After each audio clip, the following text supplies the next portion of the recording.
একজনের যে কি যে কষ্ট হচ্ছে বন্ধুরা, কি যে কষ্ট হচ্ছে মানে বলে বোঝানো যাবে না। তোমরা বুঝতে পারছো? হ্যাঁ, পালবাড়ির মেয়ে, কেউ রং মাখায়নি। আহারে, আর এদিকে দিশানিকে সৌরভ রং মাখাচ্ছে, আর সেগুলো দেখে জ্বলে পুড়ে যাচ্ছে, জ্বলে পুড়ে ছাড়কার হয়ে যাচ্ছে। এটাই তোর সাথে হবে। দেখ, তুই যেমন কর্ম করেছিস ঠিক তোর সাথে তেমনই কর্ম হবে। তবে আমি দুদিন নিয়ে বলিনি বলে তুই আর ওই তোদের বাড়ির ওই কুত্তাটা নিয়ে আলোচনা করেছিস। কি ব্যাপার হলো? হ্যাঁ, ওই মানে আমার যে নামটা দিয়ে বলেছে, আর ওরা যে নামটা দিয়েছে, ভিডিও করছে না? হ্যাঁ, কি ব্যাপার হলো? আবার এই ভেন্ডিটা আবার বলছে আমি যা দিয়েছি না, ভিডিও কি করবে? শোন না, আমি কারোর দেওয়াতে না ধার ধারি না, বুঝলি? বিশ্বাস কর, আমি আবার ধার ধারি না। এটা সিরিয়াসলি সত্যি কথা বলছি। আমি আবার কারোর দেওয়াতে না ধার ধারি না। রান্না করতে করতে কথা বলছি, ভিডিও করছি। আজকে রান্না হচ্ছে কি জানো? আজকে রান্না হচ্ছে ভাত, আলু সেদ্ধ, টমেটো, ধনেপাতা দিয়ে ডাল, আর মাছ ভাজা, কাতলা মাছ ভাজা, ব্যাস।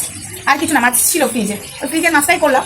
একবেলা হয়ে যাবে, ভালো লাগছে না রান্না বান্না করতে। আজকে তো আবার হোলি, আজকে 4 তারিখ, তো এই ভিডিওটা করছি। তার আগে বলি, হাই ফ্রেন্ডস, সোমা ওয়ার্ল্ডে তোমাদেরকে অনেক অনেক স্বাগত আর অনেক অনেক ভালোবাসা।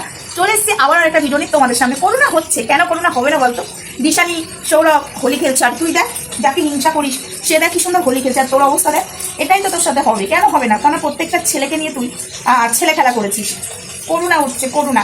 তবে দিশানি সৌরভকে ভালো আছে, সেটা না খুব তোর জ্বলন হচ্ছে, সেটা বুঝতে পারছি, আমি জানি। কিন্তু তোরা যেটা করতে চাইছিস, থেমে গেছিলিস দুদিন, আমার বলার পরে দুদিন তোরা থেমে গেছিলিস, সৌরভকে নিয়ে চুল কাটছিলিস না।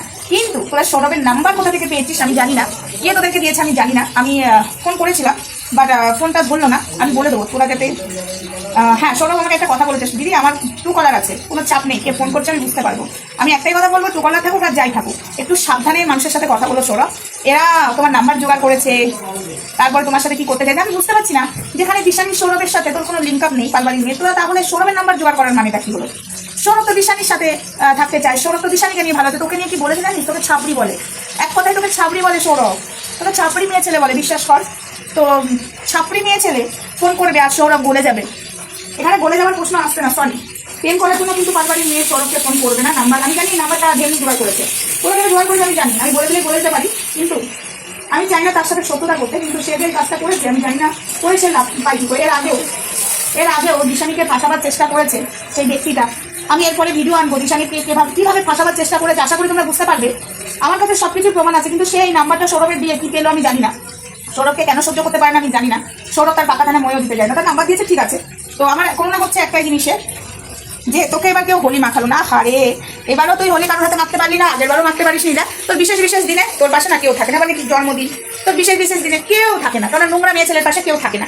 আর আমি কেন চুপ করে আছি? আমি ব্যস্ত আছি বাড়িতে হোলি নিয়ে, তাই তোদেরকে নিয়ে আমি বলা বন্ধ করবো না যতক্ষণ না আমার নামে যে কথাগুলো বলা হয়েছে, আমার নামে যে সব বাজে রটানো হয়েছে, সেগুলোর প্রমাণ আমি নেবো। আমি চুপ করে যাবো না, কারণ আমার 2 কান কাটা নয়, আমার 1টা কানও কাটা নয়, তোদের মতো 12 ভাও নয় আমি। তাই প্রমাণগুলো আমাকে দিতে হবে। আমার নামে যে এলিগেশনগুলো লাগানো হয়েছে, এই যে পালবাড়ির চিঙ্কি মসিকে আর সাতধেমির একধেমিকে আর চিঙ্কি মসির মেয়েকে প্রমাণ দিতে হবে, তবেই আমি থামবো। তো চলো, ভিডিওটা বড় করলাম না, ছোট্টর মধ্যে ভিডিওটা থাক। ভিডিওটা আমি পোস্ট করে দেবো দুপুরে খাওয়া দাওয়ার পরে, এই ভিডিওটা আমি পোস্ট করে দেবো। চলো, সবাই ভালো থেকো, সুস্থ থেকো। আমার এটা দেখেছো এটার কি অবস্থা হয়েছে? এটা ডাক্তার, যাই হোক পরে বলবো, এটার বিষয় নিয়ে আমি পরে বলবো। অবশ্যই সেরে উঠবে আমার তাড়াতাড়ি।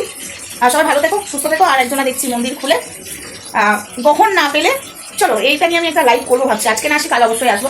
কাল থেকে ফুল মোডে আসতে হবে। হ্যাঁ, ভোটের কাজ তো আছেই আমার, সেই কাজও কাল থেকে নামতে হবে। 2 দিন ছুটি হয়ে গেল ভোটের কাজ। ভোট এগিয়ে এলে কাজও আমাদের এগিয়ে আসছে, আমাদের চাপও বেড়ে যাচ্ছে। তো কী করা যাবে? তারপর থেকে তো ফ্রি হয়ে যাবো, ভোট হয়ে গেলে তো ফ্রি হয়ে যাবো, সেখানে তো কোনো কথাই নেই। চলো, দেখা হবে নেক্সট ভিডিওতে। এটা